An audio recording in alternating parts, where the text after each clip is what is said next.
Kannur vision success സ്റ്റോറിയിലേക്ക് പ്രിയ പ്രേക്ഷകർക്ക് സ്നേഹപൂർവ്വം സ്വാഗതം. സക്സസ് സ്റ്റോറിയിൽ ഇന്ന് അതിഥിയായി എത്തുന്നത് കലാമണ്ഡലം മഹേന്ദ്രനാണ്. തുള്ളൽ കലയുടെ കുലപതി എന്ന് വേണമെങ്കിൽ നമുക്ക് പറയാം. നൂറ്റാണ്ട് കാലം 2000-ലധികം വേദികളിൽ തുള്ളലും അതുപോലെ കഥകളിയും ഒക്കെ ഓട്ടംതുള്ളലും കഥകളിയൊക്കെ അഭ്യസിച്ചിട്ടുള്ള ഒരു കലാകാരനാണ് അദ്ദേഹം. നിലവിൽ കേരള ക്ഷേത്രകല അക്കാദമിയുടെ മെമ്പറാണ്, മലയാള കലാനിലയത്തിന്റെ ചെയർമാനാണ്, തുള്ളൽ കലാകാരന്മാരുടെ സംഘടനയുടെ സംസ്ഥാന പ്രസിഡന്റ്. അങ്ങനെ സംഘടനാ തലത്തിൽ ഒത്തിരി കലാരംഗത്ത് ഒത്തിരി പദവികൾ വഹിക്കുന്ന ഒരു വ്യക്തിയാണ്. അപ്പോൾ തുള്ളൽ കലകളുടെ ഒരു ഗുരു എന്ന നിലക്ക് ലോകത്തെമ്പാടും വിദേശ രാജ്യങ്ങളിൽ ഉൾപ്പെടെ ആയിരക്കണക്കിന് ശിഷ്യ സമ്പത്തുള്ള ഒരു കലാകാരനിലൂടെയാണ് ഇന്നത്തെ നമ്മുടെ സഞ്ചാരം. പ്രേക്ഷകർക്കും ഒപ്പം മഹേന്ദ്രനും സക്സസ് സ്റ്റോറിയിലേക്ക് സ്വാഗതം. നമ്മൾ ഈ ചില മനുഷ്യരെ നമ്മളിങ്ങനെ സക്സസ് സ്റ്റോറി ഇങ്ങനെ തേടിപ്പിടിക്കലാണ്. കാരണം വെറൈറ്റിയാണ്. നിങ്ങൾ നൂറ്റാണ്ട് കാലമായി 2000 വേദികൾ പിന്നിട്ടിരിക്കുന്നു. പിന്നെ ചില ക്ഷേത്രങ്ങളിലൊക്കെ നൂറ്റാണ്ട് കാലമായി താങ്കൾ തന്നെ കല അവതരിപ്പിക്കുന്നു. അതൊക്കെ ഒരു വ്യത്യസ്തമാണ്, മാറി മാറി വരുള്ളൂ. താങ്കൾ അങ്ങനെയല്ല. ചില ക്ഷേത്രങ്ങളിലൊക്കെ നോക്കുമ്പോൾ 10-25 വർഷമായിട്ട് താങ്കൾ തന്നെയാണ് അവിടെ താങ്കളുടെ കലാരൂപങ്ങൾ അവതരിപ്പിക്കുന്നു എന്ന് പറയുമ്പോൾ അത് ചരിത്രത്തിൽ ചില കയ്യൊപ്പുകളാണ്. താങ്കളെ ഒന്ന് പരിചയപ്പെടുമ്പോൾ ശരിക്കും ആദ്യം ചോദിക്കേണ്ടത്, താങ്കൾ എവിടെയാണ് ജനിച്ചത്? കൂത്തുപറമ്പാണ് സ്വന്തം നാട്. കൂത്തുപറമ്പിൽ? അതെ, കൂത്തുപറമ്പ് അമ്മ വീട്ടിലാണ് ജനനം. വെച്ചാൽ കൂത്തുപറമ്പിൽ നിന്ന് ഒരു 7 കിലോമീറ്റർ അപ്പുറം മൂര്യാട് എന്ന് പറയും. മൂര്യാട് നമ്മുടെ വലിയ വെളിച്ചത്തിന്റെ അടുത്ത് ഒരു കൊച്ചു ഗ്രാമം, രസമുള്ള ഒരു ഗ്രാമം. അമ്മയുടെ പേര്? അമ്മ രോഹിണി. അച്ഛൻ ബാലൻ. എന്താണ് അവരൊക്കെ ചെറുപ്പകാലത്ത് അവരുടെയൊക്കെ ഒരു പ്രവർത്തികൾ എന്തൊക്കെയായിരുന്നു? ചെറുപ്പകാലത്ത് എന്ന് വെച്ചാൽ അവിടെ അന്നത്തെ ഒരു കാലഘട്ടം ഒരു 70, 75, 80 ആ കാലഘട്ടത്തിലുള്ള ഒരു സാധാരണ കർഷക തൊഴിലാളി കുടുംബത്തിലാണ് ജനിച്ചത്. അച്ഛൻ കർഷക തൊഴിലാളിയായിരുന്നു, അമ്മ ഒരു സാധാരണ വീട്ടമ്മ ആയിട്ട്. നിങ്ങൾ എത്ര മക്കളായിരുന്നു? ഞങ്ങൾ 8 പേരായിരുന്നു. 5 ആൺകുട്ടികളും 3 പെൺകുട്ടികളും. മുഖ്യമന്ത്രിയുടെ പ്രസ് സെക്രട്ടറി ആയിരുന്ന മനോജൊക്കെ സഹോദരനാണ്. അതെ, മൂത്ത സഹോദരങ്ങളൊക്കെ എല്ലാവരും വ്യത്യസ്ത ഫീൽഡിലാണ്. കലാപരമായിട്ട് ഞാൻ മാത്രമേ ഉള്ളൂ. കലാരംഗത്ത് ഞാൻ മാധ്യമപ്രവർത്തന രംഗത്തും ഒക്കെയാണ്. താങ്കളുടെ കുടുംബത്തില് MP-മാരൊക്കെ ഉണ്ട് ബന്ധത്തിൽ അല്ലേ? ഏട്ടന്റെ മകളെ അല്ലേ കല്യാണം കഴിച്ചിരിക്കുന്നത്? അല്ല, അത് മാറിപ്പോയി. എന്തോ ഒരു കണക്ഷൻ റിലേഷൻ. അപ്പോ ഒരു പ്രാഥമിക വിദ്യാഭ്യാസ കാലഘട്ടമൊക്കെ എങ്ങനെയാണ് ഓർക്കുന്നത്? പ്രാഥമിക വിദ്യാഭ്യാസം അന്ന് കൂത്തുപറമ്പിനടുത്ത് തന്നെയുള്ള UP സ്കൂളിലായിരുന്നു 1ാം ക്ലാസ് മുതൽ 7ാം ക്ലാസ് വരെ. പിന്നീട് അങ്ങോട്ട് കൂത്തുപറമ്പ് ഹൈസ്കൂള്, പിന്നെ ഹൈസ്കൂൾ കഴിഞ്ഞ് കൂത്തുപറമ്പിനടുത്ത് തന്നെയുള്ള ഒരു പാരലൽ കോളേജിൽ പ്രീ ഡിഗ്രി കഴിഞ്ഞതിന് ശേഷമാണ് കേരള കലാമണ്ഡലത്തിൽ പോയത്. എങ്ങനെയുണ്ടായിരുന്നു ആ കാലഘട്ടത്തിലെ വിദ്യാഭ്യാസ? ഒരു ഇന്നത്തെ ഹൈടെക് കാലം അല്ല, ഒരു തീർത്തും ഗ്രാമാന്തരീക്ഷത്തിലുള്ള പഠനം, അധ്യാപകർ, സ്കൂൾ ജീവിതം, പുസ്തകം, യൂണിഫോം, പഠന രീതികളൊക്കെ ഓർക്കുന്നത്?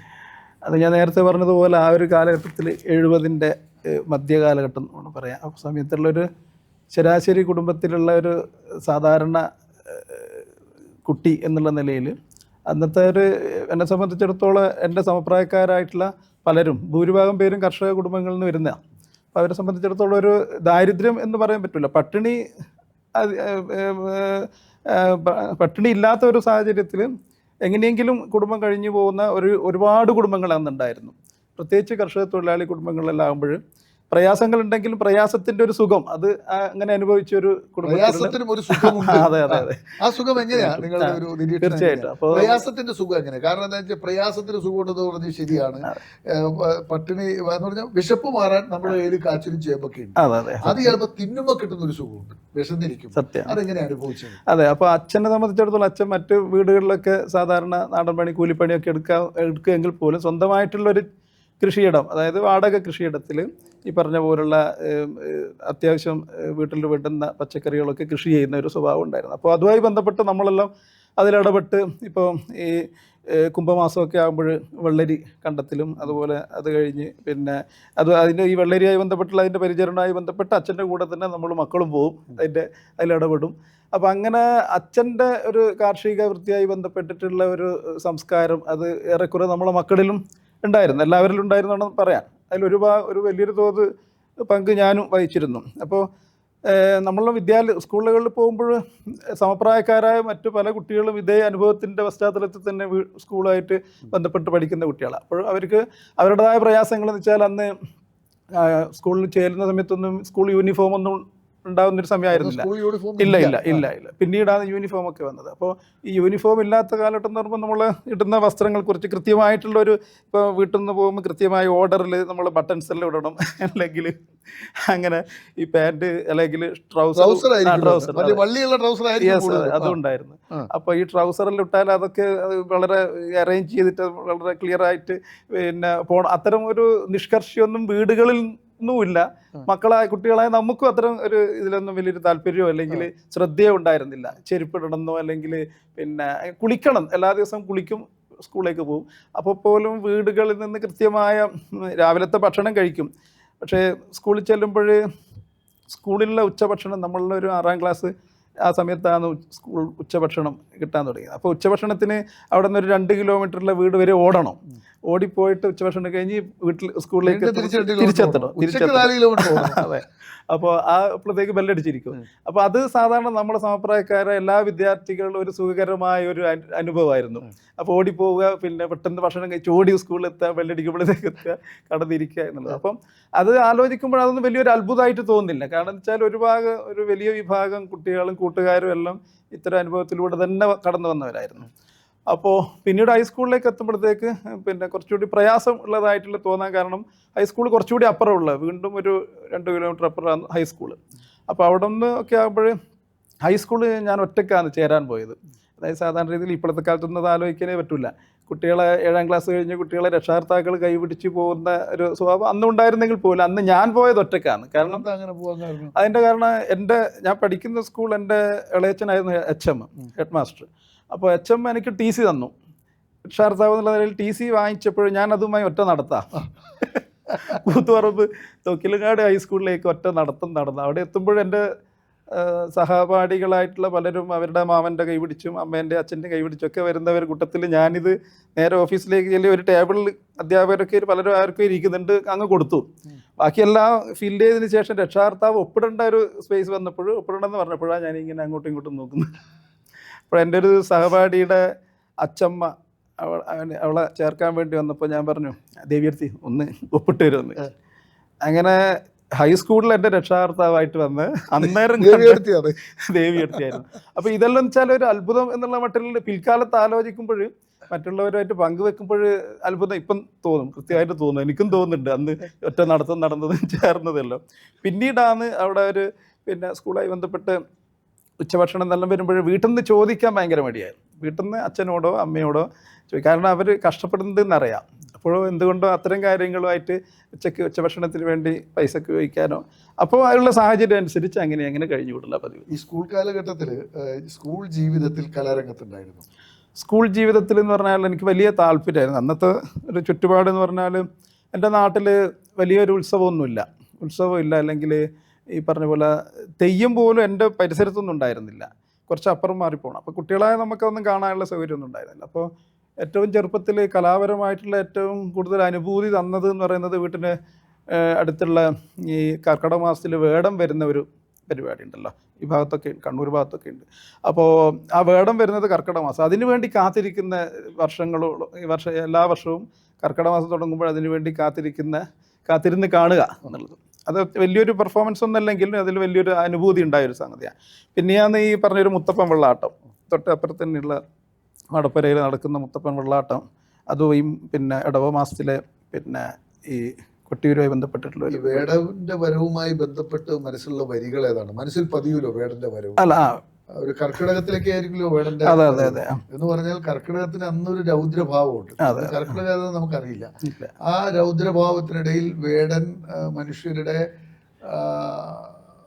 നന്മയ്ക്ക് വേണ്ടിയിട്ടുള്ള ഒരു വരവാണ്. അതെങ്ങനെയാണ് നിങ്ങളുടെ മനസ്സിൽ ആ വേടന്റെ വരവ്, നിങ്ങളുടെ ബാല്യത്തിലുള്ള ആ വേടന്റെ വരവ് എങ്ങനെയാ മനസ്സിലാവുക? ആ ചോദ്യം ചോദിക്കുമ്പോൾ തന്നെ ചില ചിത്രങ്ങൾ മനസ്സിലേക്ക് വല്ലാണ്ട് പതിയുന്നുണ്ട്. അതായത് ഈ പറഞ്ഞ പോലെ കർക്കിടക മാസം ഏറെക്കുറെ സാധാരണക്കാരായ തൊഴിലാളികളുടെ കുടുംബങ്ങളിലെല്ലാം ഇന്നൊക്കെ ആലങ്കാരികമായിട്ട് പറയുമ്പോൾ റുതിയും ഇല്ലായ്മയെല്ലാം വല്ലാണ്ട് നിഴലിക്കുന്നത് അനുഭവിക്കുന്നതായ ഒരു കാലഘട്ടമാണ്. അപ്പോൾ ആ സമയത്ത് ഈ പറഞ്ഞ പോലെ ഒരു ഇരുട് പിടിച്ച അന്തരീക്ഷമായിരിക്കും. രാവിലെ എൻ്റെ മനസ്സിലുള്ള വേടെന്ന് പറഞ്ഞാൽ വീട്ടിൻ്റെ അടുത്ത് തന്നെയുള്ള ഒരു കുഞ്ഞുട്ടി പണിക്കർ, അദ്ദേഹം ഈ പിന്നെ പിരിയോല പുതച്ച്, പിരിയോല എന്ന് വെച്ചാൽ ഈ ഇതുണ്ടല്ലോ, ഒലക്കുടയുണ്ട്, തലക്കുടയുണ്ട്, മറ്റേ പിരിയോല പിന്നെ പനയോല കൊണ്ടുള്ള സംഭവമാണ്. അതിങ്ങനെ മുഴുവൻ മറയുന്നൊരു സാധനം. അത് പുതച്ച്, അത് കൊണ്ട് മറച്ച് കമ്പിളി പുതപ്പും പുതച്ചിട്ട് ഈ കൊമ്പോലക്കാത് എന്ന് പറയും ഈ കെട്ടുന്ന, അതും കെട്ടിയിട്ട് ചെറിയ രീതിയിൽ കണ്ണും പിരിയോല എഴുതിയിട്ട് വരുന്ന ഒറ്റയൊരു മനുഷ്യൻ, ഒരു ചെറിയൊരു തപ്പ് ചണ്ടയും എടുത്തിട്ട് ഒരു ഭാഗത്ത് പൊക്കണവും തൂക്കിയിട്ട് ഇങ്ങനെ നടന്ന് വരുന്നൊരു ചിത്രം. പൊക്കണം എന്ന് വെച്ചാൽ ഈ പറഞ്ഞ വീടുകളിൽ കയറി വേടം പാട്ട് പാടിയതിന് ശേഷം അവിടെ നിന്ന് കൊടുക്കുന്ന കാണിക്കല്ല ഈ പൊക്കണത്തിലാണ് സൂക്ഷിക്കുക.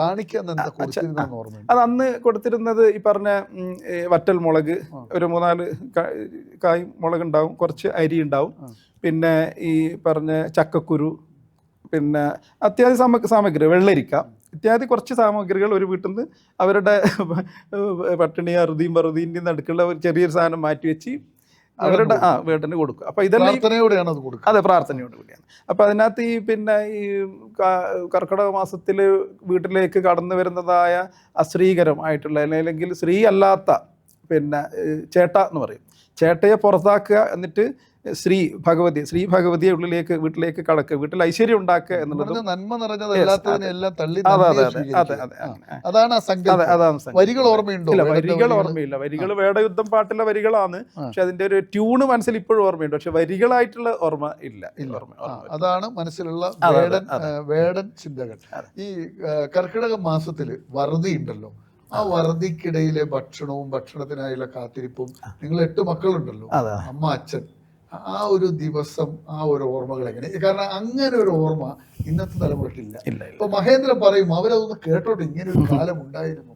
അതെ, തീർച്ചയായും. അപ്പോൾ ഞാൻ പറഞ്ഞത് മറ്റുള്ള മാസങ്ങളിൽ നിന്നും കുറച്ചുകൂടി വിഷമകരമായ മാസമായിട്ട് ഈ പറഞ്ഞ ഈ കർക്കിടകത്ത് ഫീൽ ചെയ്യാൻ കാരണം നല്ല മഴയും സാധാരണ തൊഴിലാളികൾക്ക് ജോലി ഇല്ലാതാവുകയും ഇപ്പം നിത്യവരുമാനം കുറയും ചെയ്യുന്ന ഒരു അന്തരീക്ഷത്തിലാണ് അത് കൂടുതലായിട്ട് അനുഭവപ്പെടുന്ന ഒരു സാഹചര്യത്തിലേക്ക് വരുന്നത്. അപ്പോൾ ഈ പറഞ്ഞ ഈ വേടം പാട്ടുമായിട്ട് വരുന്ന കുടുംബങ്ങളെ സംബന്ധിച്ചിടത്തോളം അവർ തെയ്യം മേഖലയിൽ ഇടപെടുന്നവരാണ്. അപ്പോൾ ഈ തെയ്യം മേഖലയിൽ ഇടപെടുന്നവർക്ക് ഏറ്റവും കൂടുതൽ ദാരിദ്ര്യം അനുഭവിക്കുന്ന ഒരു മാസമാണത്. അപ്പോൾ അവർ അതിൽ നിന്നൊരു റിലാക്സ് എന്നുള്ള മട്ടിൽ ആണ് ഈ വീടുകളിൽ പോയിട്ട് പിന്നെ അവരുടെ ഓരോ വീടാന്തരം കയറി ഇറങ്ങി അവരുടെ അവർക്ക് ഐശ്വര്യം കൊടുത്തുകൊണ്ട് നമുക്ക് കിട്ടുന്ന വാങ്ങുക. സത്യം പറഞ്ഞാൽ അതൊരു കൊടുക്കൽ വാങ്ങൽ, സാങ്കല്പിക ഐശ്വര്യം അവർക്ക് അങ്ങനെയാണ്. അപ്പോൾ പിന്നെ എൻ്റെ വീടെല്ലാം സംബന്ധിച്ചിടത്തോളം അങ്ങനെ ഒരു നിത്യ ദാരിദ്ര്യത്തിലേക്ക് കടക്കുന്ന ഒരു അന്തരീക്ഷത്തിലേക്കൊന്നും ഉണ്ടായിട്ടില്ലെങ്കിൽ പോലും പിന്നെ ഇത് ഞാൻ നേരത്തെ പറഞ്ഞതുപോലെ അതെല്ലാം ഒരു സുഖകരമായ ഒരു എന്താ പറയണ്ടേ അനുഭവമായിട്ട് അങ്ങനെ ചക്കക്കുരും ചക്കയും മാങ്ങയൊക്കെ അതാണ് ജീവിതം. അതാണ് 10ാം ക്ലാസ് വരെ ഒരു ഓർമ്മ. 10 വരെ കലാരംഗത്തുണ്ടായിരുന്നു.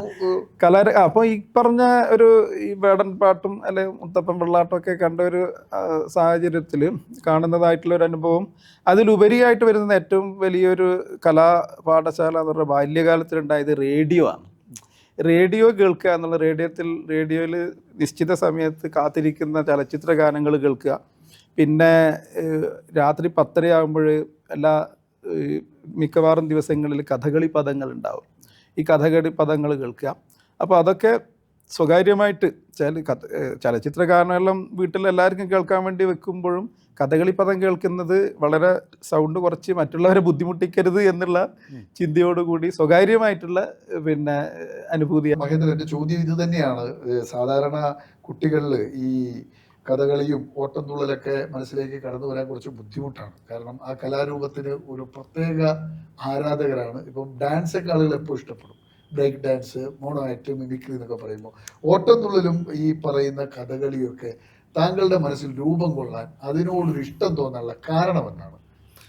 അതായത് ആദ്യം കഥകളിയാണ് കൂടുതൽ സ്വാധീനിച്ചത്. കാരണം അത് ഈ പറഞ്ഞ പോലെ സുലഭമായ അരങ്ങുകളൊന്നുമില്ല, കാണാൻ വേണ്ടിയുള്ള സാധ്യതയില്ല. ആ ഒരു അവസരത്തിലാണ് 10ാം ക്ലാസ്സിലുള്ള പാഠഭാഗമായി ബന്ധപ്പെട്ട നളചരിതം 2ാം ദിവസം പഠിക്കാനുണ്ട്. 1ാം ദിവസം, നളചരിതം 1ാം ദിവസം.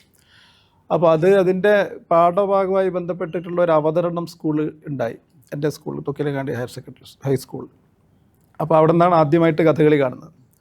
അപ്പോൾ അന്ന് കലാമണ്ഡലം കേശവൻ നമ്പൂതിരി, പിൽക്കാലത്ത് കലാമണ്ഡലത്തിൽ എൻ്റെ അധ്യാപകനായിട്ട് വന്ന ആശാന, അദ്ദേഹം അതുപോലെ ആ വിദ്യാലയത്തിൽ തന്നെ കലോത്സവത്തിന് പഠിച്ച രണ്ട് കുട്ടികൾ, നമ്മുടെ ഡോക്ടർ സുമിത നായരൊക്കെ ഒരു കുട്ടികളൊക്കെ അവതരിപ്പിച്ച ആ കഥകളിയാണ് ആദ്യമായിട്ട് കാണുന്നത്. അപ്പോൾ അത് കണ്ട് അതിൽ നളചരിതത്തിലെ ഹംസം വല്ലാണ്ട് സ്വാധീനിച്ചു. ഹംസം അതുപോലെ കഥകളി പദം കേട്ടിട്ടുള്ള അതിനോടുള്ള ഒരു ഇഷ്ടം മനസ്സിലാക്കിക്കൊണ്ട് തന്നെ അന്ന് അണിയറയിലെല്ലാം ഇടപഴകി പിന്നെ എങ്ങനെയെങ്കിലും കഥകളി പഠിക്കണം എന്നുള്ളൊരു താല്പര്യം ഉണ്ടായി.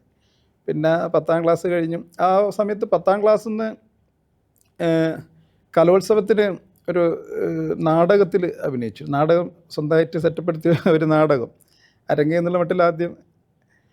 അതിന് ശേഷം പിന്നീട് പിന്നെ അവിടെ പ്രൈവറ്റ് കോളേജ് എക്സലൻ്റ് കോളേജിൽ പ്രീ ഡിഗ്രിക്ക് ചേർന്നപ്പോൾ അവിടുന്ന് 1ാം വർഷം മുതൽ തന്നെ എങ്ങനെയെങ്കിലും കലാമണ്ഡലത്തിലെത്തണമെന്നുള്ള ചിന്തയായിരുന്നു. അങ്ങനെ ഈ കലാമണ്ഡലത്തെ കുറിച്ച് ചിന്തിക്കാനുള്ള ഒരു ബോധം എങ്ങനെ ഉണ്ടാവുന്നു എന്നുള്ളതാണ്. കാരണം ഒരു ഗ്രാമമാണ് ഇപ്പം തൃശ്ശൂര്, ആ കലാമണ്ഡലം ഇരിക്കുന്ന ഭാഗത്ത് കലാകാരന്മാർ അറിയും.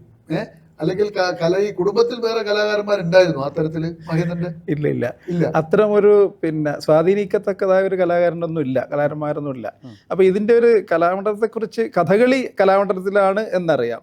പിന്നെ ഈ എപ്പോഴും കേട്ടുകൊണ്ടിരിക്കും, ഞാൻ പറഞ്ഞ കഥകളി പദം കേട്ടുകൊണ്ടിരിക്കുമ്പോഴും മിക്കവാറും അത് ആലപിക്കുന്ന ആശാമാർ കലാമണ്ഡലം പേരോടുകൂടിയാണ് അവരെ അറിയുന്നത്. അപ്പോൾ കലാമണ്ഡലം കഥകളി എന്നുള്ളൊരു പേര് മനസ്സിലിങ്ങനെ വരികയോ. ആ സമയത്താണ് മൂത്ത ഏട്ടൻ PM മനോജ് പിന്നെ അദ്ദേഹത്തിൻ്റെ പബ്ലിക് റിലേഷൻസ് വകുപ്പിൻ്റെ ആയി ബന്ധപ്പെട്ട ഒരു സോവനീർ എന്തോന്ന് വീട്ടിലേക്ക് എത്തി. അപ്പോൾ കലാമണ്ഡലം രജത ജൂബിലിയായി ബന്ധപ്പെട്ട അതിൻ്റെ ഡീറ്റെയിൽ കൂടുതലായിട്ട് അതിനകത്തുണ്ടായിരുന്നു. കലാമണ്ഡലത്തിൻ്റെ കൂടുതൽ കാര്യങ്ങളൊക്കെ അതിലിങ്ങനെ വിവരിക്കുന്ന കൂട്ടത്തിൽ അതിൻ്റെ അഡ്മിഷനുമായി ബന്ധപ്പെട്ട ചില കാര്യങ്ങളും അതിൽ കൊടുത്തിട്ടുണ്ട്. അപ്പോൾ അതാണ് ഞാൻ നോട്ട് ചെയ്തത്. അഡ്മിഷൻ ഏപ്രിൽ മെയ് മാസങ്ങളിൽ കലാമണ്ഡലത്തിൽ അഡ്മിഷൻ സ്വീകരിക്കുന്നു എന്നുള്ള അത് ഓർമ്മയിൽ വെച്ച് ഏപ്രിൽ മാസത്തിലേക്ക് കാത്തിരുന്ന് പത്രത്തിലൂടെയാണ് അതിൻ്റെ അറിയിപ്പുണ്ടാവുന്നത് വരും. അപ്പോൾ എല്ലാ ദിവസവും പത്രം നോക്കും.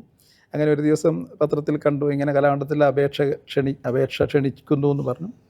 അപ്പോൾ അത് പ്രകാരം ആ സമയത്തൊക്കെ വീട്ടുകാരെ ഒന്നും അറിയിച്ചിട്ടൊന്നുമല്ല, വീട്ടുകാരെ സമ്മതം എന്നുള്ള മട്ടിലൊന്നുമല്ല, ആ രീതിയിൽ സ്വന്തമായിട്ട് അത് അപേക്ഷ അയക്കാൻ വേണ്ടി വീട്ടിൽ നിന്ന് റഫായിട്ട് എഴുതുമായിരുന്നു ഞാൻ ഇങ്ങനെ കേരള കലാമണ്ഡലത്തിൽ കഥകളി. അപ്പോൾ ഒരേ സമയത്ത് 2 സ്ഥലത്ത് അയച്ചിരുന്നു. ഉണ്ണായി വാര്യർ സ്മാരക കലാനിലയം എന്ന് പറഞ്ഞിട്ട് ഇരിങ്ങാലക്കുട കഥകളി, അവിടെയും കലാമണ്ഡലത്തിലും.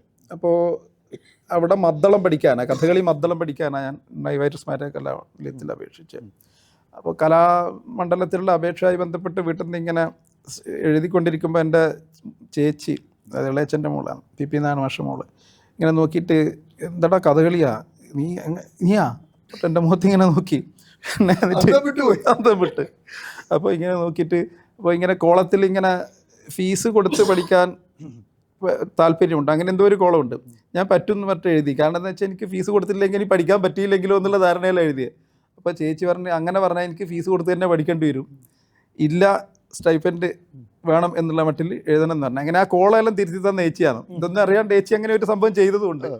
അപ്പോൾ അങ്ങനെ ഞാൻ അയച്ചു. പിന്നീട് ഇതുമായിട്ട് ആരുമായിട്ട് സംവാദമൊന്നുമില്ല. ഇത് ഇത്തരം കാര്യങ്ങൾ കാത്തിരിക്കാനോ അല്ലെങ്കിൽ കിട്ടിയോന്ന് ചോദിക്കാനോ അല്ലെങ്കിൽ അങ്ങനെയുള്ള സംഭവമൊന്നുമില്ല. വീണ്ടും കാത്തിരിക്കുന്നത് ഇതിൻ്റെ അടുത്ത വരവിന് വേണ്ടിയാണ്, പോസ്റ്റ്മാനെയും കാത്തിരിപ്പാം. അപ്പോൾ ഒരു ദിവസം പോസ്റ്റ്മാൻ വന്ന് ഇൻ്റർവ്യൂ ആയി ബന്ധപ്പെട്ട് അതെല്ലാം പിന്നെ ഒരുപാട് കാര്യങ്ങൾ പറയാൻ. രസമല്ലേ നിങ്ങളത് പറയാം. കാരണം ഇത് ഇത്തരം കലാകാരന്മാരുടെ അനുഭവം മനുഷ്യർക്ക് അത് ജീവിതത്തിൽ ഇന്ന് എല്ലാം ഇൻസ്റ്റന്റ് ആണ്. നിങ്ങൾ ആലോചിക്കട്ടെ, ഇന്ന് സൈറ്റിൽ കയറിയ ടക്ക് മറുപടി. നിങ്ങൾ ഇതൊരു അപേക്ഷ കലാമണ്ഡലത്തിലേക്ക് അയക്കുകയാണ്. ചേച്ചി ഞെട്ടലോടെ ഒരു കഥകളിക്കാരൻ എന്താ സംഭവിക്കാൻ പോകുന്നത് എന്നിട്ട് ആ കുറിപ്പ് വന്നു അല്ലേ?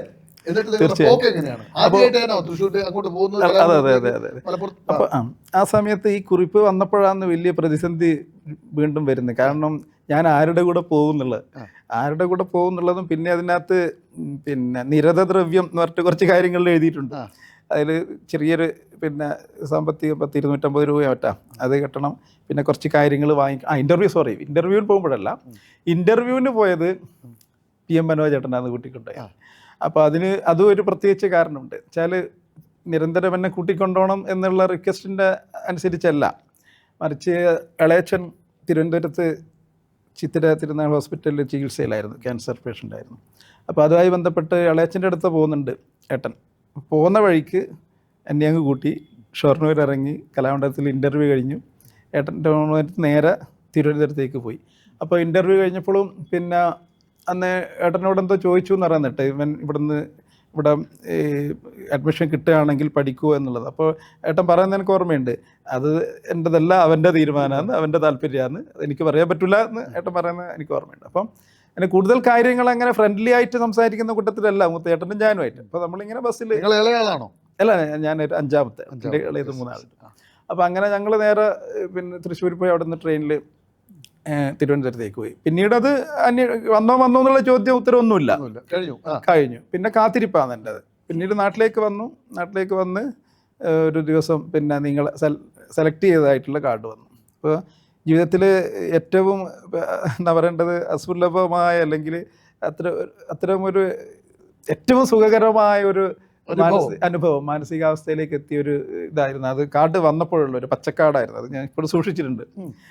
അപ്പോൾ അതിൽ പിന്നീട് ഒരു ഇതിനകത്ത് കൃത്യമായിട്ട് നമ്മളതിൻ്റെ ഒരു ഡീറ്റെയിൽ ആയിട്ട് അവിടെ ചേരാൻ വേണ്ടി പോകുമ്പോൾ, അപ്പോൾ അതിന് മുമ്പേ ഞാൻ ഈ പോകേണ്ട കാര്യത്തിന് ആരെങ്കിലും വിളിക്കണം എന്നുള്ളത് അന്വേഷിക്കുമ്പോൾ എൻ്റെ വീട്ടിൻ്റെ അടുത്തുള്ളൊരു ബാലൻ മാഷ് എൻ്റെ മനസ്സിലേക്ക് ആദ്യം ഓടിയെത്തിയത്. കാരണം വെച്ചാൽ ബാലൻ മാഷെ സംബന്ധിച്ചിടത്തോളം ബാലൻ മാഷ് കലോത്സവത്തിന് കുട്ടികളെല്ലാം വളരെ താല്പര്യത്തോടെ കൂട്ടിക്കൊണ്ടുപോകുന്നത് ഞാൻ കണ്ടിട്ടുണ്ട്. മാഷ സ്കൂളിലെ വിദ്യാർത്ഥികളെല്ലാം അപ്പോൾ ഒരു കലോത്സവത്തിനൊന്നും പങ്കെടുക്കാൻ പറ്റാത്തത് കൊണ്ടുള്ള പ്രയാസവും പിന്നെ അങ്ങനെയുള്ള ഒരു ആശയം ഇങ്ങനെ മനസ്സിൽ സൂക്ഷിച്ചപ്പോൾ എനിക്ക് എൻ്റെ മനസ്സിൽ മാഷോട് പറഞ്ഞാൽ മാഷ എന്നെ കൂട്ടിക്കൊണ്ടുപോകുന്നുള്ളൊരു താല്പര്യമായിരുന്നു. അപ്പോൾ പിന്നീട് ഏട്ടൻ തന്നെ പോകുന്നൊരു സാഹചര്യത്തിലേക്ക് എത്തിപ്പെട്ടപ്പോൾ കലാമണ്ഡലത്തിൽ അങ്ങനെ ഇൻ്റർവ്യൂ കഴിഞ്ഞ് പിന്നീട് വന്ന നിർദ്ദേശാനുസരണം ഞാനൊരു ദിവസം പോയിട്ട് അവിടെ വിദ്യാർത്ഥിയായി ചേർന്നു. അതാണ് കലാമണ്ഡലത്തിലേക്ക് കൂടെ വന്നോ അതോ ഒറ്റയ്ക്ക് തന്നെയാണോ പോയത്? പോകുമ്പോൾ പിന്നെ ഈ പറഞ്ഞതുപോലെ 2 ഏട്ടന്മാർ ഉണ്ടായിരുന്നു. പൂർത്തിയാക്കി. ഏതാണ് ഗ്രൂപ്പ് എടുത്തത്? പ്രീ ഡിഗ്രി എക്കണോമിക്സ് ആയിരുന്നു. 10ാം ക്ലാസ്സിലും പഠിക്കുമ്പോൾ പ്രീ ഡിഗ്രി പഠിക്കുമ്പോഴൊക്കെ മനസ്സിൽ ഇത് തന്നെയാണോ ചിന്ത, അല്ലെങ്കിൽ ഒരു സർക്കാർ ജോലിയോ മോഹങ്ങൾ ഉണ്ടായിരുന്നു? അങ്ങനെ ഇല്ല, സർക്കാർ ജോലി മനസ്സിലേ ഉണ്ടായിരുന്നില്ല. കാരണം ഒന്ന് ഒരു ഏവറേജ് പഠനക്കാരനാണ് ഞാൻ. അപ്പോൾ അന്ന് വലിയ അത്തരം ഒരു സ്വപ്നങ്ങളിലേക്കൊന്നും കടന്നു ചെന്നിട്ടില്ല. പിന്നെ നാട്ടിൽ എന്തെങ്കിലും ഒരു നാടൻ പണി എന്നുള്ള മട്ടിൽ മനസ്സിലുണ്ടായിരുന്നു. പിന്നെ ജീവിക്കാനുള്ള പലരും പല മാർഗങ്ങൾ അവലംബിക്കുമ്പോൾ ഏതെങ്കിലും അത്തരം ഒരു കാര്യത്തിൽ ഇടപെട്ടാൽ ജീവിതം മുമ്പോട്ട് നയിക്കും. പക്ഷേ ഈ കല മനസ്സിലുണ്ട്. കലാകാരൻ ആവുക എന്നുള്ളത് ഒരു വല്ലാത്തൊരു ആർത്തിയായിരുന്നു. ഒരു നാടകം പറഞ്ഞിരുന്നു സ്കൂളിലോ മറ്റോ? അതെ, സ്കൂളിലോ കോളേജിലോ എവിടെയാണ്? സ്കൂളിലും ഉണ്ടായിരുന്നു. അതായത് ഞാൻ 10ാം ക്ലാസ് പഠിക്കുമ്പം കൂത്തുപറമ്പ് ഹൈസ്കൂളിൽ വെച്ച് നാടകത്തിൽ, അതിലിടയ്ക്ക് 7ാം ക്ലാസ്സിൽ ഞാൻ മോണോ ആക്ടിനുണ്ടായിരുന്നു. വെച്ചാൽ അന്ന് നമ്മുടെ സ്കൂളിലൊരു ടീച്ചറുടെ താല്പര്യപ്രകാരം ഞാൻ സ്വന്തമായിട്ട് ചെയ്തൊരു മോണോ ആക്ട് ടീച്ചർ ഇങ്ങനെ കണ്ടിടാ ഇത് ഇത് സാഹിത്യ സമാജത്തിന് അവതരിപ്പിക്കണം എന്ന് പറഞ്ഞു. അപ്പോൾ അങ്ങനെ സാഹിത്യ സമാജത്തിന് അവതരിപ്പിച്ച് അന്ന് LP UP 2 സമാജങ്ങളായിരുന്നു. ഒരേ സമയത്ത് അവിടെ നടക്കും ഇപ്പുറം നടക്കുക. ഇവിടെ നിന്ന് എല്ലാവരും നല്ല രീതിയിൽ കയ്യടികളും കെട്ട് വേണം അപ്പുറത്തും നടത്താൻ പറഞ്ഞിട്ട് പിള്ളേർക്ക് പോയിട്ട് LP വിഭാഗം കുട്ടികളുടെ ഒരു സമയത്ത് നടത്തി. അതിന്റെ ഒരു കാമ്പ് എന്ന് പറഞ്ഞാൽ അതിപ്പം പറഞ്ഞ രസാ, ചിരി വരും. പിന്നെ അന്നത്തെ അവതരണം എല്ലാം ആലോചിക്കുമ്പോൾ ചിരിയാ. പിന്നെ അതൊരു ഒന്ന് ഓർമ്മയുള്ള ഇതാണ്, ഇത് ഈ സിനിമാ തിയേറ്ററിലേക്ക് പലരും ആദ്യമായിട്ട് സിനിമ കാണുന്നവർ അനുഭവങ്ങൾ അത് നിങ്ങളുടെ മനസ്സിലേക്ക് അത് ആശയം. പക്ഷേങ്കിൽ അത് പിന്നെ ഈ വേറെ ഇടുന്നോ ഞാൻ കേട്ടിട്ടുണ്ട്. ഇത് മോണോ ആക്ട് അല്ല, എന്തോ ഒരു റേഡിയോ നാടകത്തിലോ അങ്ങനെയായിട്ട് എന്തോ ഒരു സാധനം കേട്ടിരുന്നു. അത് മനസ്സിലിങ്ങനെ വന്നിട്ടൊരു സാധനം അങ്ങനെ ആക്കിയതാ. അപ്പൊ അത് പിന്നെ ഇവിടെ ദേശബന്ധു ജില്ലാ കലോത്സവത്തിന് അവതരിപ്പിക്കപ്പെടുകയുണ്ടായി. അങ്ങനെ A ഗ്രേഡ് കിട്ടിയിരുന്നു അവിടെ. ദേശബന്ധു അന്ന് ജില്ലാ കലോത്സവം ഉണ്ടായിരുന്നു. അപ്പോൾ പിന്നീട് ഹൈസ്കൂൾ UP അത് അവിടെ നിന്നും ഹൈസ്കൂൾ എത്തുമ്പോഴും ഈ ഒരു നാടകത്തോടെ അതും അവസാനിച്ചു. പ്രീ ഡിഗ്രി എത്തുമ്പോഴും ഞാൻ സ്വന്തമായിട്ട് നാടകം, അതുപോലെ കഥാപ്രസംഗം, മോണോ ആക്ട്, അങ്ങനെ ഒരു 5-6 ഐറ്റങ്ങളിൽ സ്വന്തമായിട്ട് പിള്ളേരെല്ലാം കൂട്ടിയിട്ട് സഹപാഠികളെല്ലാം കൂട്ടിയിട്ട്. എപ്പോഴെങ്കിലും സ്കൂൾ കലോത്സവങ്ങളിൽ ഇല്ല. കലോത്സവങ്ങളിൽ ഈ പറഞ്ഞ ദേശബന്ധു ജില്ലാ അത് വെച്ചാൽ ഒരു പാരലൽ കലോത്സവം, അതിന് മാത്രമേ പങ്കെടുത്തുള്ളൂ. മറ്റ് സബ് ജില്ലകളിലൊന്നും അങ്ങനെ പങ്കെടുത്തിട്ടില്ല. അപ്പൊ ഈ പ്രീ ഡിഗ്രി കാലഘട്ടത്തിൽ തന്നെ കലാരംഗത്ത് പല മേഖലയിൽ അതെ നാടകത്തിൽ കൈവച്ചു, മോണോ ആക്ടിൽ കൈവച്ചു, കഥാപ്രസംഗത്തിൽ കൈവച്ചു, പിന്നെ മാപ്പിളപ്പാട്ട് ലളിതഗാനം ഇങ്ങനെ അവിടെ നിന്ന് കിട്ടിയാലും അങ്ങനെ മനസ്സിലുണ്ടാവും ആ വരികളൊക്കെ? ഇപ്പോ വരികളൊന്നും ചൊല്ലാൻ പറയരുത് ദേവി. മഹേന്ദ്രൻ, എങ്ങനെയാണ് കലാമണ്ഡലം ജീവിതം?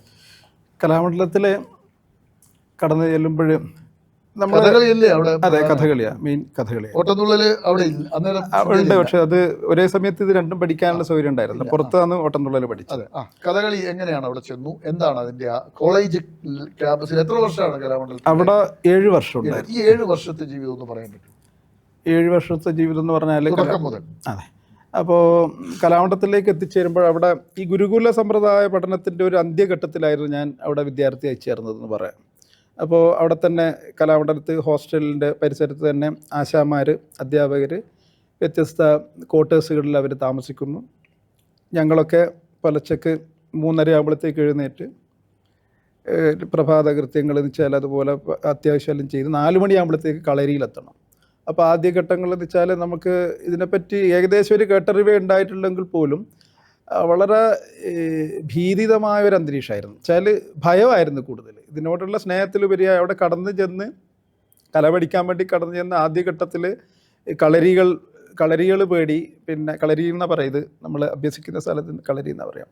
അപ്പോൾ അവിടെ കളരിയുടെ ഒരു അന്തരീക്ഷം. അതെ, കളരീൻ്റെ അന്തരീക്ഷം എന്ന് പറഞ്ഞാൽ അവിടെ ഒഴിച്ചിൽ കളരി ഉൾപ്പെടെ, അതായത് നമ്മളിപ്പോൾ ഈ സാധാരണ നമ്മൾ ആയോധന കളരി ഉണ്ടല്ലോ, അതിൻ്റെ ഒരു ആദ്യഘട്ടം അല്ലെങ്കിൽ ഒരു ചെറിയൊരു ബ്രീഫ് ഇതുമായി ബന്ധപ്പെട്ടിട്ടുണ്ട്. കഥകളിക്ക് ഉണ്ട്, കളരി എന്ന് തന്നെ പറയും. അപ്പോൾ അതിൽ നമ്മൾ കച്ചയും എഴുക്കും വാങ്ങിക്കാന്ന് പറയും. ആശാൻ്റെ അടുക്കുന്ന ആദ്യമായിട്ട് കച്ചയും എഴുക്കും വാങ്ങിക്കുക, ദക്ഷിണ കൊടുത്ത് ആശാൻ തരുന്ന കച്ചയും എണ്ണയും സ്വീകരിച്ച് അത് കച്ച കെട്ടി, പിന്നെ ആശാനാണ് ആദ്യമായിട്ട് എണ്ണ മുഖത്ത് എല്ലാം തേച്ച് തരും, മേത്തും ആദ്യം ഒന്ന് തേച്ച് തരും. നമ്മൾ മൊത്തം കുഴമ്പിട്ട് എണ്ണയിട്ട് നല്ലെണ്ണയാണ് ഉപയോഗിക്കുക. അതിട്ടിട്ട് 100 ചാട്ടം ചാടണം ആദ്യം തന്നെ. ഫസ്റ്റ് തന്നെ 100 ചാട്ടം എന്ന് വെച്ചാൽ 4 റൗണ്ട് ചാടും. ഒരു റൗണ്ടിൽ നിന്ന് ഒരു വശത്ത് നിന്ന് മറ്റൊരു കോണിലേക്ക് ഒരു റൗണ്ട് ചാടി അവിടെ എത്തുക. അവിടെ നേരെ ഇങ്ങനെയൊക്കെ അങ്ങനെ 4 റൗണ്ട് ചാടും. അങ്ങനെ 100, 25 വീതം 4 റൗണ്ട് 100 ചാട്ടം ചാടും. അപ്പോഴത്തേക്ക് കതപ്പ് നല്ലോണം ഉണ്ടാവും. നല്ലോണം അത്യാവശ്യം വേർക്ക് തന്നെ ചെയ്യും. ഈ ചാട്ടം ചാടിക്കഴിഞ്ഞാൽ പിന്നെ ഈ കാൽസാധകങ്ങൾ എന്ന് പറയും. ആ കാൽസാധകങ്ങൾ നമ്മുടെ കാല്, പാദം, ഈ നിലവായിട്ടുള്ള ആത്മബന്ധം ഉണ്ടാക്കത്തക്ക രീതിയിൽ അത് ഉറപ്പിച്ച് നമ്മുടെ താളം അങ്ങനെ കാലിലൂടെ തലയിലേക്ക് എത്താൻ വേണ്ടിയുള്ള ഒരു അഭ്യാസമാണ് ഇത്. 4 തരത്തിലുള്ള സാധകങ്ങൾ ഉണ്ടാവും. ഈ സാധകങ്ങൾ താളം ഉൾപ്പെടെ, താളം മാത്രമല്ല നമ്മുടെ തൊണ്ടയിലൂടെ ഇതിൻ്റെ വായ്ത്താരി ഉറക്കം ഇങ്ങനെ പറയണം. വായ്ത്താരി പറഞ്ഞുകൊണ്ടാണ് ഈ സാധകം ചവിട്ടുക. അത് 4 കാലം 5 കാലം ദിഗിതക ആ രീതിയിൽ ഇങ്ങനെ വരും. പതിഞ്ഞ കാലത്തുനിന്ന് ഈ ഏറ്റവും സ്പീഡുള്ള കാലത്തിലേക്ക്, പിന്നെ പതിഞ്ഞ കാലത്തിലേക്ക് താഴ്ന്ന് വന്ന് അന്നത്തെ കളരിയിലൊരു 10-16 കുട്ടികളുണ്ടാവും. 10-16 കുട്ടികളുണ്ടാകുമ്പോൾ ഇവർ മാറി ഓരോ 2 കുട്ടികൾ മാറി ആ താളം ചവിട്ടുക. അപ്പോൾ എല്ലാവരുടെയും മനസ്സിലേക്ക് താളം ഇങ്ങനെ കടന്ന് വരാൻ 2 മാസം ഉണ്ടായി ഒഴിച്ചിൽ കളരി. അപ്പോൾ ഇത് സാധകം ചവിട്ടുമ്പോഴത്തേക്ക് വേർത്ത് കുളിച്ച് വീണ്ടും നമ്മൾ ഒരു 10-25 ചാട്ടം ചാടിയിട്ടാണ് ഒഴിച്ചിലിന് കിടക്കുക. നമ്മൾ കളരിയിലുള്ളൊരു ഒഴിച്ചിലുണ്ടല്ലോ, ആ ഒഴിച്ചിലിന് കിടക്കുമ്പോൾ പിന്നെ ഈ എണ്ണമെഴുക്കും വേർപ്പും ഒക്കെ ആയിട്ട് ഒരു കുഴമ്പ് പരുവത്തിൽ ശരീരമായിട്ടുണ്ടാവും. അതിലേക്ക് മുതിർന്ന ആശാന്മാർ ചവിട്ടിയിട്ടാണ് ചവിട്ടി തിരുമ്പുക. അപ്പോൾ അതെല്ലാം എങ്ങനെ സ്വീകരിക്കാൻ പറ്റുന്നതാണ് ചോദ്യം. എന്നെ സംബന്ധിച്ചിടത്തോളം വളരെ ദുഷ്കരമായിരുന്നു. കാരണം എന്ന് വെച്ചാൽ അന്നത്തെ ഞാൻ പ്രീ ഡിഗ്രി കഴിഞ്ഞ് പോയ ശരീരമാണ് ആ ശരീരം. അപ്പോൾ എൻ്റെ കൂടെ കളരിയിലൊന്നും പോയിട്ടില്ല. എൻ്റെ കൂടെ പിന്നെ ആ സമയത്ത് എൻ്റെ സഹപാഠിയിലായിരിക്കുന്നവർ മിക്കവാറും ആൾക്കാർ 7ാം ക്ലാസ് കഴിഞ്ഞ് വന്നവരാണ്. അപ്പോൾ ഞാൻ ഒരു മുതിർന്ന കുട്ടിയാണ്. എൻ്റെ കളരിയിൽ ഞാനൊരു മുതിർന്ന കുട്ടിയായിരുന്നു. ഞങ്ങൾ 8 പേരാണ് ഉണ്ടായിരുന്നത്. ആ കളരിയിലെ മുതിർന്ന കുട്ടി എന്നുള്ള മട്ടിൽ പിന്നെ മറ്റുള്ള കുട്ടികൾക്ക് ഈ ശരീരം വളരെ എളുപ്പത്തിൽ വഴങ്ങുമെങ്കിലും എനിക്ക് അവരെക്കാളും ഇരട്ടി ജോലി ചെയ്യണം. ഇരട്ടി ജോലി മാത്രമല്ല, അവർക്ക് കിട്ടുന്ന അന്നത്തെ ഒരു പിന്നെ പഠന രീതി എന്ന് പറഞ്ഞാൽ ശരീരത്തിൻ്റെ ഏതെങ്കിലും ഒരു ഭാഗം പോരാന്ന് തോന്നിയിട്ടുണ്ടെങ്കിൽ ആശാൻ മുട്ടിയെടുത്ത് അടിച്ചിട്ട് നമ്മൾ ഈ പിന്നെ ഈ എന്താ പറയേണ്ടത്, ടിന്നിൻ്റെ പാട്ടയെല്ലാം നമ്മൾ ഒട്ടിയാൽ നിവർക്കൂലേ, അതുപോലെ എന്ന് പറഞ്ഞ പോലെ നമ്മൾ ഏതെങ്കിലും ഒരു ഭാഗത്ത് വായു എന്ന് പറയും, നമ്മളിങ്ങനെ ബലം പിടിച്ചിട്ടുണ്ടെങ്കിൽ ഇവിടെ അടിച്ചടിച്ച് അയക്കടാന്ന് പറയും. നെഞ്ചത്ത് ബലം പിടിച്ചിട്ടുണ്ടെങ്കിൽ നെഞ്ചത്തടി. അപ്പോൾ അതുപോലെ തലയും കൈയും കാലും എല്ലാം ഏത് ഭാഗമാണോ ക്ലിയർ ആക്കേണ്ടത് അത് അടിച്ചിട്ട് ക്ലിയർ ആക്കുക എന്നുള്ളത് നിഷ്കർഷയായിരുന്നു. അപ്പോൾ അന്നത്തെ കാലത്ത് ഒരു 10-25 അടിയൊന്നും കിട്ടാണ്ട് ഒരു ദിവസം കടന്നു പോകില്ല, വിശ്വസിക്കാൻ പറ്റില്ലായിരിക്കും ഇപ്പോഴും. അങ്ങനെ അയ്യോ, കൈ കൊണ്ട് സഹിക്കാം, കൈയല്ല ഈ മുട്ടി എന്ന് പറഞ്ഞ സാധനം ഉണ്ടാകും. ഇത്രയുള്ള നമ്മളെ ഇപ്പോൾ ഏകദേശം ഒരു ഇന്നത്തെ കാലത്തെല്ലാം നമ്മളൊരു ടൗണിലെ ഏതെങ്കിലും രാഷ്ട്രീയ പാർട്ടിൻ്റെ കുട്ടികളിൽ തന്നെ ഈ സമരത്തിലെല്ലാം പങ്കെടുത്തിൽ ലാത്തിച്ചാർജ് കിട്ടിയിട്ടുള്ള പാടുണ്ടാവില്ലേ, ഈ സാധനം നമ്മളെ പുറത്ത് നിറച്ചുണ്ടായിരുന്നു. പുറത്ത് മാത്രമല്ല കയ്യിലും പിന്നെ അത്യാവശ്യം ഇവിടെയെല്ലാം 5 വിരലും 4 വിരലെല്ലാം പതിയും. അങ്ങനെയായിരുന്നു. അപ്പോൾ ഇത് അന്നത്തെ കാലത്ത് ദിവസങ്ങളോളം ഇത് തന്നെയാണ്, അടി തന്നെയാണ്. അപ്പോൾ കളരി, രാവിലത്തെ കളരിയിൽ ഈ 4 മണിക്ക് വെച്ചാൽ 3:30 എഴുന്നേക്കാന്ന് വെച്ചാൽ അതും അലാറെല്ലാം വെച്ച് അലാറം കേൾക്കുമ്പോഴത്തേക്ക് നമ്മളിങ്ങനെ പറക്കാൻ തുടങ്ങും. അങ്ങനെ നമ്മൾ മാത്രമല്ല, ഒരു വിറേൻ്റെ വലിയൊരു സംഘം ഉണ്ടാവും ഒന്നിച്ച്. അപ്പോൾ അതിൽ വ്യത്യസ്ത കളരികളിലുള്ള കുട്ടികൾ, അപ്പോൾ നമ്മളെ കളരിയിൽ 8 പേരാന്ന് പറഞ്ഞല്ലോ. ഈ 8 പേര് ഏറ്റവും മുതിർന്ന ഇളയതാണ്. അപ്പോൾ പലരും ഈ കുട്ടികളെല്ലാം കരച്ചിൽ തന്നെയായിരിക്കും. വീട്ടിൽ അമ്മേനെ കാണുന്നെല്ലാം പറഞ്ഞെല്ലാം കരയുന്ന കുട്ടികൾ ഇഷ്ടം പോലെ ഉണ്ട്. അപ്പോൾ നമ്മൾ എന്നാലും ഈ പറഞ്ഞ പോലെ ഞാനും ഈ കുട്ടികളെ അപ്പുറത്തെ മറ്റൊരു മാനസികാവസ്ഥയിലേക്ക് എത്തുകയും ചെയ്യും. അങ്ങനെ അന്നൊന്നും ഈ ഫോണും കാര്യങ്ങളൊന്നും ഇല്ലല്ലോ, നമുക്ക് മറ്റവരായിട്ട് പെട്ടു എന്ന് പറഞ്ഞതുപോലത്തെ ഒരു അന്തരീക്ഷ. അങ്ങനെ എത്തുമ്പോഴും പിന്നെ അവിടെ ചെല്ലുമ്പോഴും ചില പ്രത്യേക ദിവസങ്ങളിൽ ഈ കഥകളിയെല്ലാം ഉണ്ടാകുന്ന പ്രത്യേക ദിവസങ്ങളിൽ കുത്തമ്പലത്തിലേക്കെല്ലാം പോയി ഈ വേഷങ്ങളും ഇതെല്ലാം കാണുമ്പോൾ നമ്മൾ മനസ്സ് പിന്നെയും നമ്മളെ സൗഭാഗ്യത്തെയും അല്ലെങ്കിൽ അത്തരം ഒരു ഇതിലേക്ക് മാനസികാവസ്ഥയിലേക്ക് എത്തി. അതെല്ലാം വീണ്ടും. അപ്പോൾ ഇതിൻ്റെ ഏറ്റവും ആദ്യത്തെ രസം ഇതാണ്, ഈ തുടക്കത്തിൽ ഈ ഉഴിച്ചിൽ തുടങ്ങുന്നതിന് മുമ്പേ വയറിളക്കുക എന്ന് പറഞ്ഞൊരു പരിപാടിയുണ്ട്. ഇപ്പോഴും കളരിയിലൊക്കെ ഉണ്ടല്ലോ വൈറൽ. ഈ ബാലസുധ എന്ന് പറഞ്ഞ ചെറിയ ഇത്രയുള്ളൊരു ബോട്ടിലിൽ അന്ന് പേരെല്ലാം വളരെ എളുപ്പം കേൾക്കാൻ സുഖമുള്ള അത് ഈ കട്ടൻ കാപ്പിയിലാക്കിയിട്ടാണ് രാവിലെ പൊളിച്ചൊക്കെ കുടിക്കേണ്ടത്. അത് ഈ പറഞ്ഞ പോലെ അന്ന് കുടിക്കേണ്ട ദിവസം 3:30 അല്ലെങ്കിൽ 3 മണിക്ക് തന്നെ എഴുന്നേക്കേണ്ടി വരും. അപ്പോൾ എല്ലാവരും നിരത്തി വെച്ച് വളരെ ഈ നമ്മളെ സീനിയേഴ്സും ആശാന്മാരെല്ലാം നിന്ന് ഇങ്ങനെ ഓരോരാൾക്കും ഇങ്ങനെ കട്ടൻ കാപ്പിയിൽ ഇങ്ങനെ ഒഴിച്ചു കൊടുക്കും. അവർ കുടിച്ചിട്ട് നേരെ അവരവരുടെ റൂമിലേക്ക് പോകും. പിന്നെ ഒരു ഉച്ച വരെ വായിരുന്ന് പോക്ക് തന്നെയാണ്. പോയി കഴിഞ്ഞാൽ പിന്നെ ഉച്ചക്ക് മെസ്സിലേക്ക് എത്തിയാൽ നമുക്ക് അത്യാവശ്യം മോര് ഒഴിച്ച കറിയും കൂട്ടിയിട്ടുള്ള ഒരു ഭക്ഷണമെല്ലാം കിട്ടും. പിന്നെ അതപ്പോൾ വയറ് ക്ലിയർ ആയിരുന്നു. പിന്നെ ഇങ്ങനെ എളുപ്പത്തിലുള്ള ദഹിക്കുന്ന ഭക്ഷണം മാത്രമേ പിന്നീട് കഴിക്കും. അപ്പോൾ അങ്ങനെ കളരിയിൽ പിന്നീട് തുടർന്ന് കച്ചയും മെഴുക്കൊക്കെ വാങ്ങിച്ച് ഈ അഭ്യാസങ്ങൾ ഇങ്ങനെ പോയി മെയ്യുറപ്പടവ് ഒഴിച്ചിൽ ഒക്കെ കഴിഞ്ഞ് രാവിലത്തെ കളരി കഴിയും. അപ്പോൾ ഏകദേശം 4 മണി മുതൽ 6:30 വരെ രാവിലത്തെ കളരി ഉണ്ടാവും. പിന്നീട് 9 മണിക്ക് വീണ്ടും കളരിയിലേക്ക് എത്തണം. അപ്പോൾ അതിൻ്റെ ബ്രേക്ക് ആകുമ്പോൾ നമുക്കൊരു കഞ്ഞിയും അതിനകത്ത് പശു നെയ്യൊക്കെ ഒഴിച്ചിട്ടുള്ളൊരു ഇതൊക്കെ ആക്കി കഞ്ഞിയും പുഴുക്കും ചെറിയൊരു പയറൊക്കെ ആയിട്ട് അത് കഴിക്കാനുണ്ടാവും. ഉച്ചക്കാകുമ്പോഴത്തേക്കും നല്ല വിശപ്പ് വരികയും ചെയ്യും. ആദ്യത്തെ കളരി കഴിഞ്ഞ് പിന്നെ ഉച്ചയ്ക്ക് ശേഷം ആകുമ്പോൾ ഇരുന്ന് കളരിയാണ്. അതായത് ഇരുന്നിട്ട് സാഹിത്യം, അതുപോലെ ഈ ഇതിൻ്റെ താളങ്ങൾ, പുരാണങ്ങൾ, പിന്നെ പദങ്ങൾ, ഇതൊക്കെ പഠിക്കാനുള്ള ഇരുന്ന് കളരിയാണ്. അപ്പോൾ ഇരുന്ന് കളരി എന്ന് വെച്ചാൽ പുലച്ചക്ക് 3:30 എണീറ്റ് നമ്മൾ ഇരുന്ന് കളരിയിലാണ് ഏറ്റവും അവശനായിട്ട് തളർന്ന് ഉറങ്ങിപ്പോവും. അപ്പോൾ ഈ ആശാന്മാരിങ്ങനെ വന്ന് അതിനും അടിയായിരിക്കും. അപ്പം അങ്ങനെയൊക്കെയാണ് കളി. അല്ല, സത്യം പറഞ്ഞാൽ അങ്ങനെയായിരുന്നു. അങ്ങനെ അന്നത്തെ ഒരു എൻ്റെ ഒരു പിന്നെ കാലഘട്ടത്തിൽ പഠിച്ച എല്ലാ വിദ്യാർത്ഥികൾക്കും ഈ ഒരു അനുഭവം ഇല്ലാതെ കടന്നു പോകുന്ന ആരുമില്ല. അങ്ങനെയായിരുന്നു. എത്ര കാലം ഈ അടിയും ഈ അടിനടവും പരിപാടിയൊക്കെ എത്ര വർഷം? അതെ.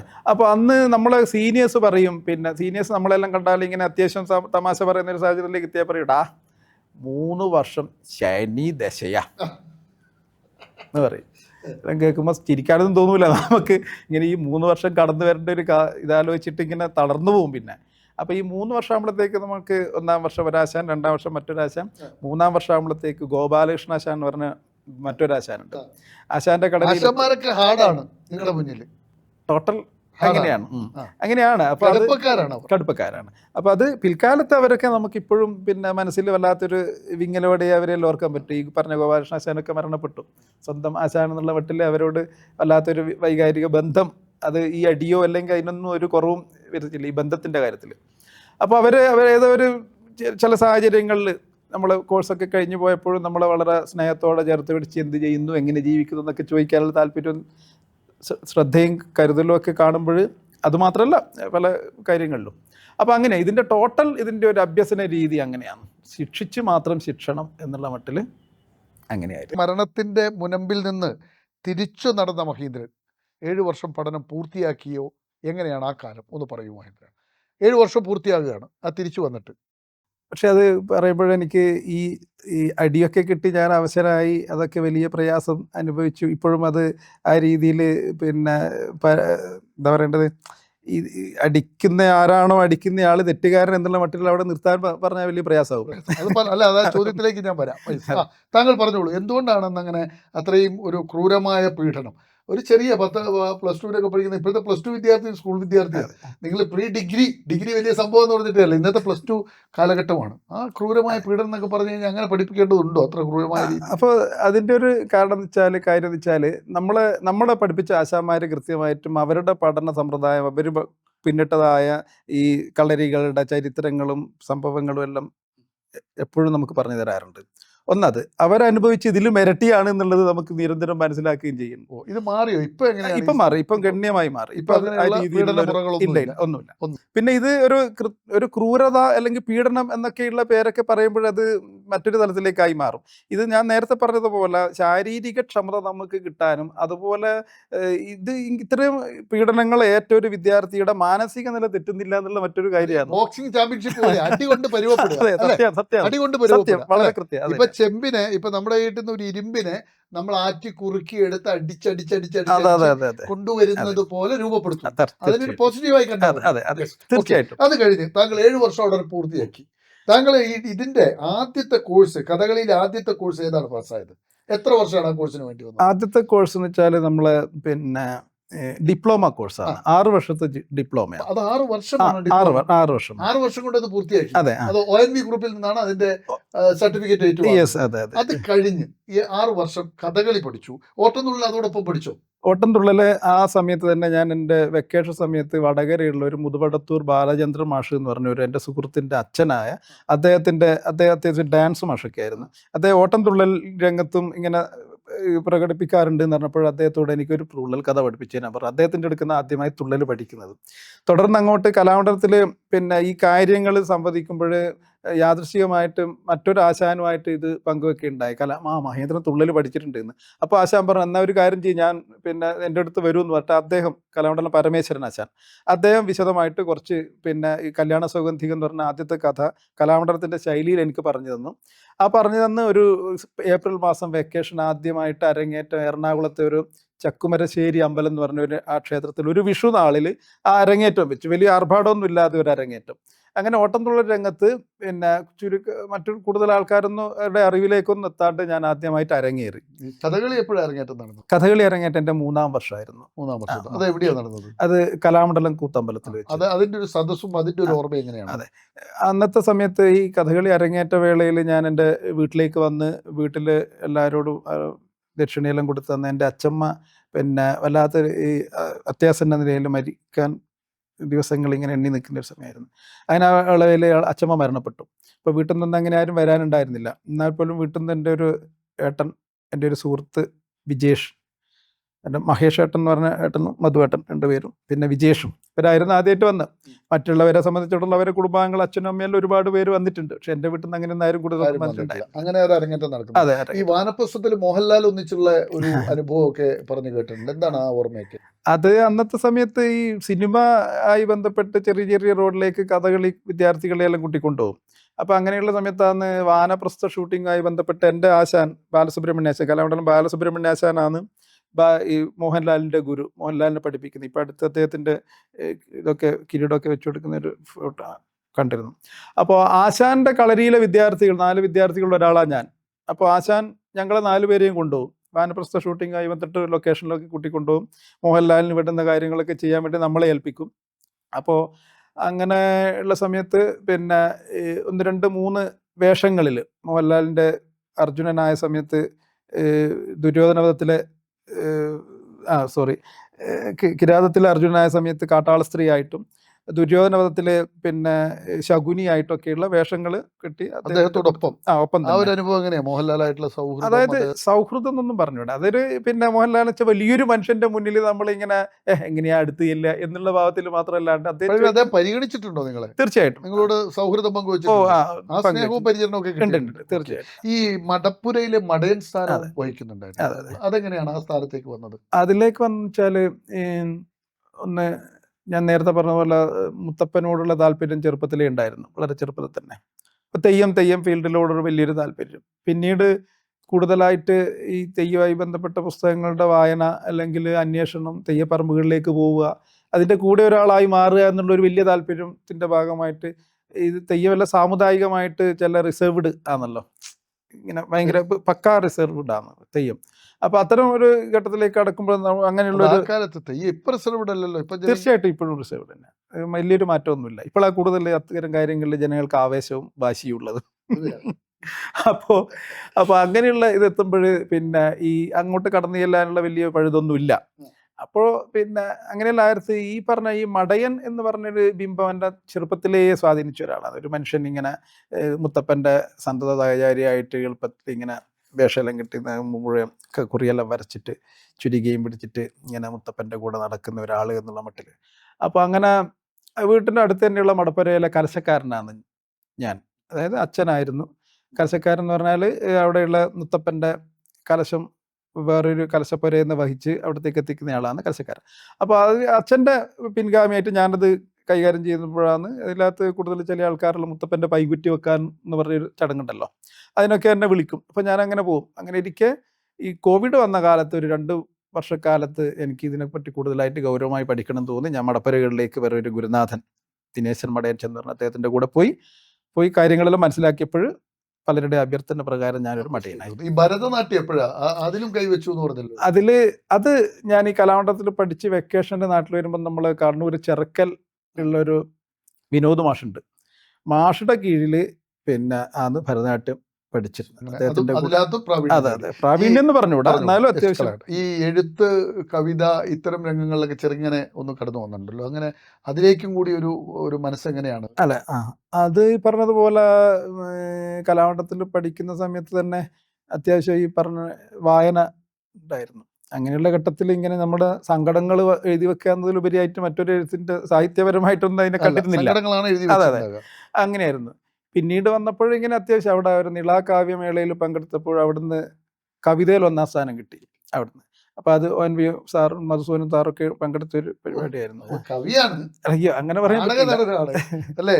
ഇത് ഈ കലാമണ്ഡലം ഈ കേരള ക്ഷേത്രകലാ അക്കാദമിയുടെ അംഗം എന്ന നിലക്ക് എന്തെല്ലാം പ്രവർത്തനങ്ങളായിരുന്നു? ക്ഷേത്രകലാ അക്കാദമിയുടെ അംഗം എന്നുള്ള നിലയിൽ അവിടെ പരിമിതമായ പ്രവർത്തനങ്ങളേ ഉള്ളൂ. എന്നാൽ പോലും അവിടെ ക്ലാസ്സുകളൊക്കെ ഉണ്ട്. നിരന്തരം ചണ്ടയുടെയും മോഹിനിയാട്ടത്തിൻ്റെ ഒക്കെ ക്ലാസ് ഉണ്ട്. അതിൻ്റെ ഒരു അംഗം എന്നുള്ള നിലയിൽ അതിനുള്ള ചില കലാനിലയം എന്ന പ്രസ്ഥാനം എന്താണ്? കേരള മലയാള കലാനിലയം അതിന്റെ ചെയർമാനാണെന്ന് പറയുന്നത്. അതിന്റെ പ്രവൃത്തികൾ എന്തൊക്കെയാണ്? അതൊരു 22-23 വർഷം മുമ്പ് ഞങ്ങൾ കുറച്ച് പേര് കൂടി നേതൃത്വം കൊടുത്ത് കൂത്തുപറമ്പ് കഥകളി പഠിപ്പിക്കാനുള്ള ഒരു കലാകേന്ദ്രം എന്നുള്ള മട്ടിൽ എൻ്റെ വീട്ടിലായിരുന്നു ആദ്യം തുടങ്ങിയത്. പിന്നീട് അത് വിപുലപ്പെട്ട് വന്നു. ഇന്നൊരു 10,000-ഓളം കുട്ടികൾ പഠിക്കുന്ന ഒരു സ്ഥാപനമായിട്ട് മാറി. എവിടെയാണ് ആസ്ഥാനം? ആസ്ഥാനം കൂത്തുപറമ്പ് തന്നെ. നിങ്ങളുടെ ഈ കഥകളിയും ഇതൊക്കെ അവതരിപ്പിച്ച് എത്ര രാജ്യങ്ങളിൽ എത്ര വേദി? 2000 വേദികൾ പറഞ്ഞല്ലോ. അത് ഏതൊക്കെ നാടുകളിലാണ്? ഇന്ത്യയിലെ ഒട്ടുമിക്ക സംസ്ഥാനത്തും പോയിട്ടുണ്ട്. വിദേശത്ത് സ്വിറ്റ്സർലാൻഡിലും ആണ് പോയത്. ഈ താങ്കളുടെ ശിഷ്യഗണങ്ങൾ ഇറ്റലി ഉൾപ്പെടെയുള്ള രാജ്യങ്ങളുണ്ട്. എന്താണ് അതിന്റെ ഒരു ശിഷ്യഗണങ്ങൾ? അങ്ങനെ ഏതൊക്കെ രാജ്യങ്ങളുണ്ട്? അതിന്റെ ഒരു സ്വഭാവം? അതെ, അതൊന്ന് ഇറ്റലി, ചിലി, പിന്നെ വേറെ ഏതോ 1-2 കൂടി ഉണ്ട്, എനിക്ക് അത്ര ഓർമ്മ കിട്ടുന്നില്ല. ഈ പറഞ്ഞ കുറച്ചു കാലം മാത്രമേ ഉണ്ടായതുള്ളൂ. ഇറ്റലിയിലുള്ളവർ 2 മാസക്കാലം ഉണ്ടായിരുന്നു. നമ്മൾ 1-1.5 മാസക്കാലം. തുള്ളൽ കലകളുടെ അതിന്റെ സംഘടന എന്താണ്? സംഘടനയുടെ പേര്? അതിന്റെ സ്റ്റേറ്റ് പ്രസിഡന്റ് ആണെന്ന് പറഞ്ഞു. എത്ര അംഗങ്ങളുണ്ട്? എന്തൊക്കെയാണ് ലക്ഷ്യം ആ സംഘടന? കേരളത്തിലെ എല്ലാ തുള്ളൽ കലാകാരന്മാരെയും പരമാവധി സംഘടിപ്പിച്ചുകൊണ്ടുള്ള ഒരു കൂട്ടായ്മയാണ് ആക്ട എന്ന് പറയുന്നത്. അതിന്റെ ആവിർഭാവം ഉണ്ടായത് കണ്ണൂർ നമ്മുടെ കൂത്തുപറമ്പിനടുത്തുള്ള മൃദംഗശൈലേശ്വരി മുഴക്കുന്ന ക്ഷേത്രത്തിലായിരുന്നു. അവിടെ വെച്ച് അഖില കൈരളി തുള്ളൽ ദൃശ്യ സാഹിത്യോത്സവം എന്ന് പറഞ്ഞൊരു വലിയ പരിപാടി സംഘടിപ്പിച്ചു. അതിലൂടെയാണ് സംഘടന രൂപീകരിച്ചു ഒരു 4 വർഷം മുമ്പ്. ഇപ്പോൾ അത് കേരളത്തിലെ എല്ലാ ജില്ലകളിലെയും പിന്നെ അതിൻ്റെ ബ്രാഞ്ചുകളും മേഖലകളും അങ്ങനെ. ഏതോ തൃക്കൈക്കുന്ന് മഹാക്ഷേത്രം ഉൾപ്പെടെ ഈ 2 ക്ഷേത്രങ്ങളിൽ 1/4 നൂറ്റാണ്ട് കാലമായി താങ്കൾ അതെങ്ങനെയാണ് അത് ഒരാൾക്ക് തന്നെയായിട്ട് അങ്ങനെ അവതരിപ്പിക്കാൻ പറ്റുന്നത്? അതിൻ്റെ ഒരു രീതി എങ്ങനെയാണ്? അതെന്ന് വെച്ചാൽ അതൊരു ബന്ധത്തിൻ്റെ ഭാഗമായിട്ടുള്ള വിളിയാണ്. അപ്പോൾ അത് പിന്നെ നമ്മളെ തൃക്കൈക്കുന്ന് അമ്പലത്തിലുണ്ട്. അതുപോലെ ഈ വടകരക്കടുത്തുള്ള തിരുവള്ളൂർ, അതുപോലെ കോഴിക്കോടിനടുത്ത് കൊയിലാണ്ടിക്കടുത്തുള്ള മറ്റൊരു ക്ഷേത്രം. ഗുരുക്കന്മാരൊക്കെ ഗുരുക്കന്മാർ ചിലതൊക്കെ കുറേ ഉണ്ട്. കലാമണ്ഡലത്തിൽ കഥകളിയായി 100 വയസ്സ് അതിന്റെ ആഘോഷത്തിലും പങ്കെടുത്തു. മൃദംഗത്തിൽ കൈവച്ചായിരുന്നു? ഇല്ല, മൃദംഗത്തിൽ അദ്ദേഹം ആശാൻ തന്നെയായിരുന്നു. മൃദംഗത്തിൽ PS മാരാർ ആശാൻ തന്നെ മൃദംഗം വായിച്ച് പാടിക്കൊണ്ട് അദ്ദേഹത്തിന്റെ അന്ത്യഘട്ടത്തിൽ 100 വയസ്സായ സമയത്ത് അതൊരു വലിയൊരു അനുഭവമായിരുന്നു. അദ്ദേഹത്തിന്റെ കൂടെ ഉണ്ടായിരുന്നു.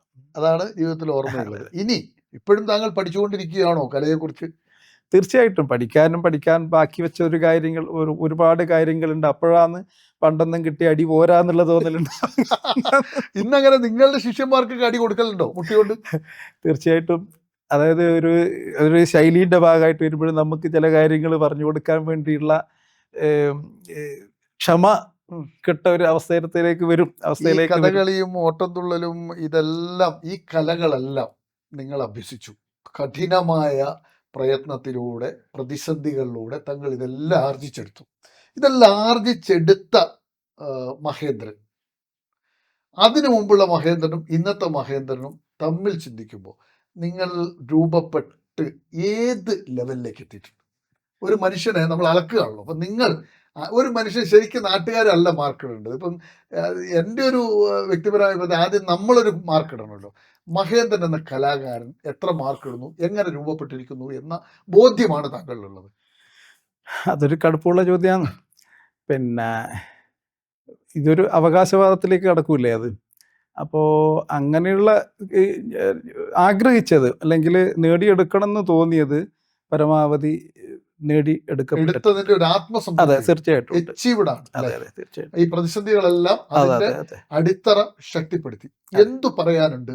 പുതിയ തലം ഇത്രയും തീവ്രമായ അനുഭവങ്ങളിലൂടെ കടന്നു പോകാനുള്ള മാനസികമായ പരുവപ്പെടലിന് തയ്യാറാകാത്ത ഒരു തലമുറയാണ് ഇന്നത്തെ കാലഘട്ടത്തിലുള്ളത്.